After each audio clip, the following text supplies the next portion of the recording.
আসসালামু আলাইকুম প্রিয় ভিউয়ার্স, সকলে কেমন আছেন? আশা করি ভালো আছেন। তো আজকে আমরা শিখব যে কিভাবে পাওয়ার পয়েন্টে আপনি পিকচার অ্যাড করবেন এবং টেবিল ড্র করবেন।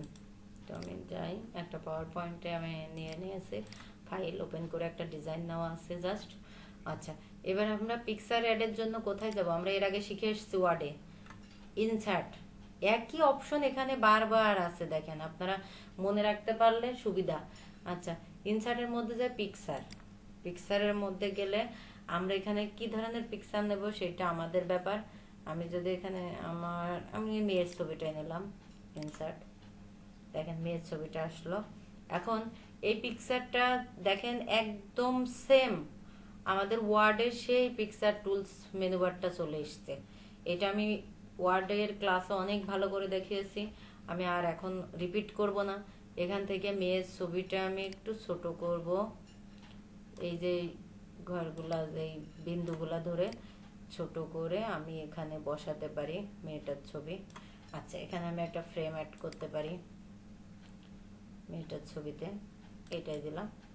এই ফ্রেমের কালারটা কোথা থেকে দেবো? এই বর্ডারটার কালার এই যেখান থেকে আমি দিতে পারি, চেঞ্জ করে দিতে পারি আপনার ইচ্ছে। এবার ইফেক্ট দিতে পারেন, শ্যাডো, এখানে বিভিন্ন ধরনের শ্যাডো, দেখেন সাইড দিয়ে মনে হচ্ছে যেন একটা ছায়া ছায়া ভাব। তো এই হলো পিকচার অ্যাড করা, আর কিচ্ছু না। আচ্ছা, এইটা পিকচার, আরেকটা পিকচার অ্যাড করতে পারি কিনা? ইনসার্টে যাব, পিকচার, পিকচার থেকে আমি আরেকটা পিকচার নিয়ে আসতে পারি এখানে। কি পিকচার নিয়ে আসবো? আচ্ছা, এখানে আমার বিভিন্ন পিকচার দেখেন আছে, এইগুলো আমি নিতে পারি। তো এখানে এইগুলো আপনাদের ক্লাসের জন্যই আমার সংগ্রহ করা।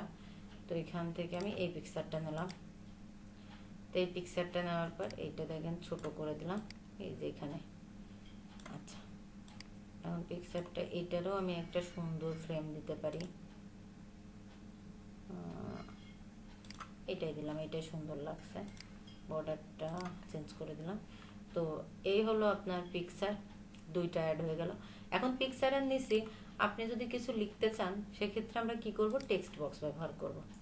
এখানে নিচে বা উপরে যেখানে আপনার ইচ্ছা, এই যে টেক্সট বক্স, এখানে সরি আমার বাংলা করা ছিল। আচ্ছা, এখানে আমি ফন্টে যেটা আছে সেটাই দিলাম, একটা ইংলিশ ফন্ট, ট্রি। আচ্ছা, এইটাকে আমি যদি কপি করে, এইটা দেখেন সেন্টারিং করে দিলাম লেখাটা। লেখাটাকে বড় করতে চাইলে এখান থেকে বড় করা যাবে, লেখার ফন্ট স্টাইল এখান থেকে চেঞ্জ করা যাবে, এগুলো কিন্তু সব দেখানো আছে আপনাদের।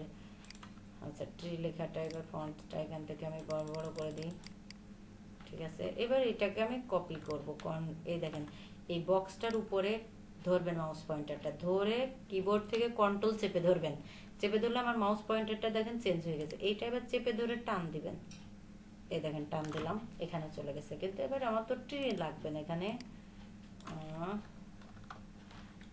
ফিমেল লিখবো। আচ্ছা, ফিমেল।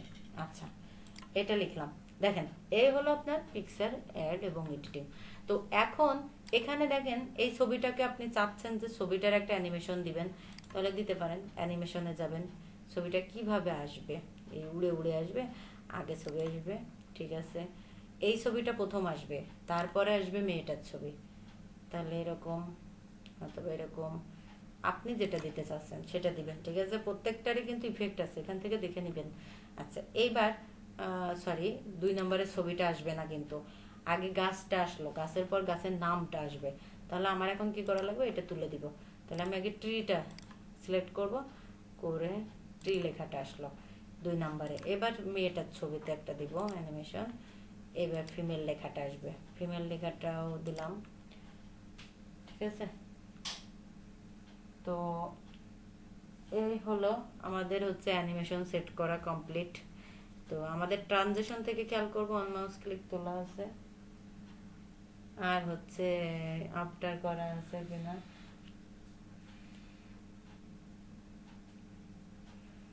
তো এই গেল। এবার এই হলো পিকচার, পিকচারের আর কোনো কাজ নাই। আমি এবার শেপ 5 দিয়ে আপনাদের দেখাচ্ছি যে কেমন আসছে।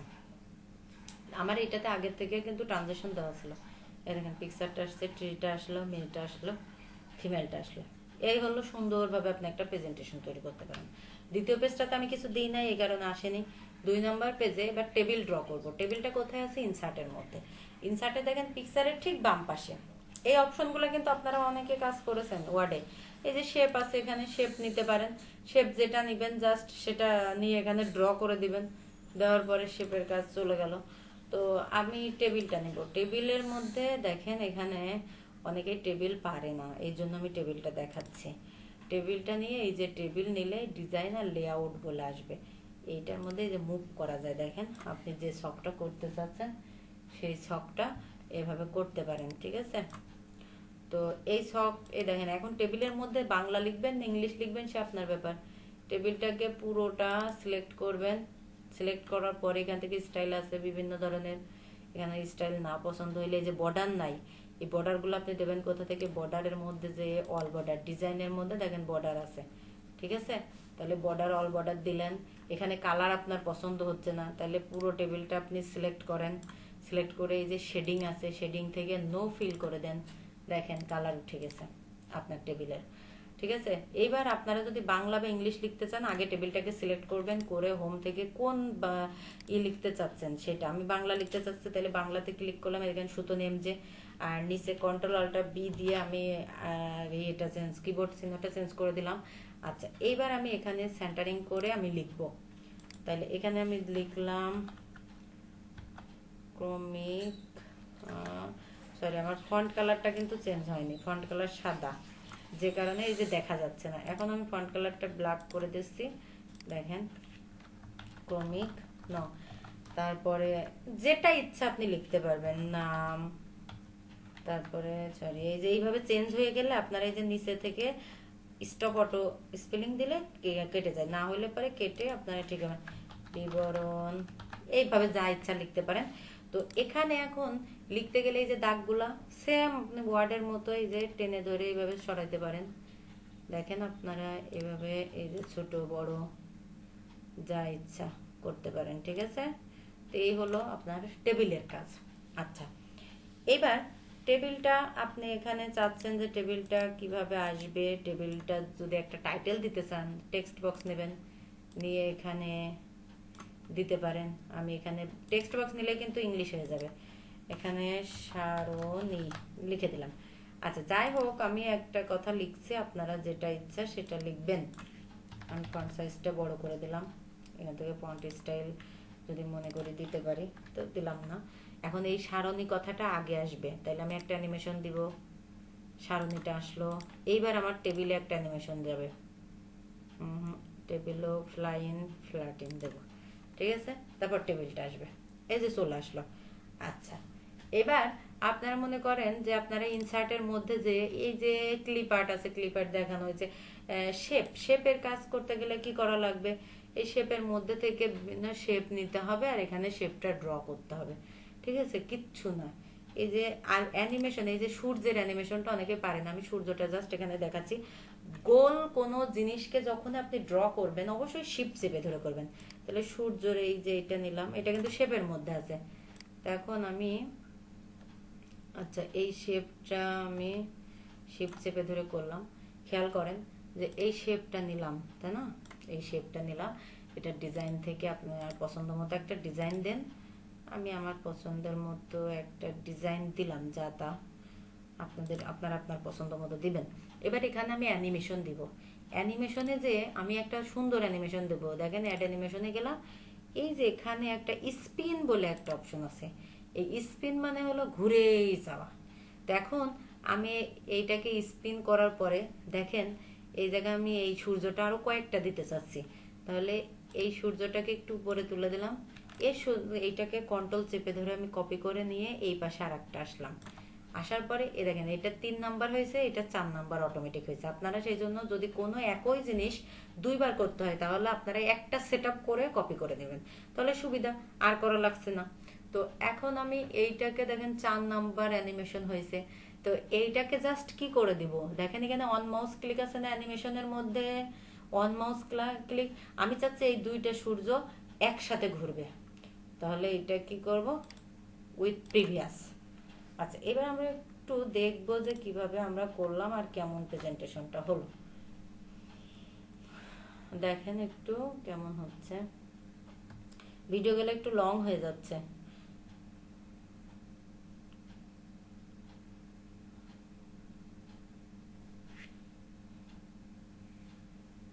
আচ্ছা, এই সূর্যটাও আমি যদি এখানে এই সূর্যটাও যদি উইথ প্রিভিয়াস করে দিই, তাহলে আগেরগুলোর সাথেই আসবে। ঠিক আছে, এইবার দেখি কন্ট্রোল শিফট F5।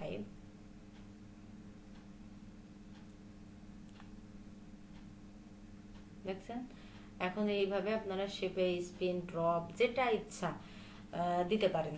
এই হলো আপনাদের স্লাইড অ্যানিমেশন। আমি আরো অ্যানিমেশন করে রেখেছি আপনাদের ক্লাসে শেখাবো বলে। এই যে এই জিনিসগুলো দেখেন, এটা একটু আমি করছি, দেখেন খেয়াল করেন। এটা কিন্তু জাস্ট তৈরি করা, কিচ্ছু না। এই যে হরিণটা দৌড়াচ্ছে, বাঘ পিছনে যাচ্ছে, এগুলো সব ডাউনলোড করা, পাখি উড়ে গেল, ঠিক আছে, এগুলা সব ডাউনলোড করা। তো এইরকম বিভিন্ন ইমেজ আপনি তৈরি করে নিতে পারেন। ঠিক আছে, তো এই হলো প্রেজেন্টেশনের কাজ। প্রেজেন্টেশন আপনি যদি সুন্দর করে করতে পারেন, অনেক সুন্দর করে কাজ করা যায়। তো আজকে আর আমি ভিডিও লং করব না। সবাই ভালো থাকবেন, সুস্থ থাকবেন। আল্লাহ হাফেজ।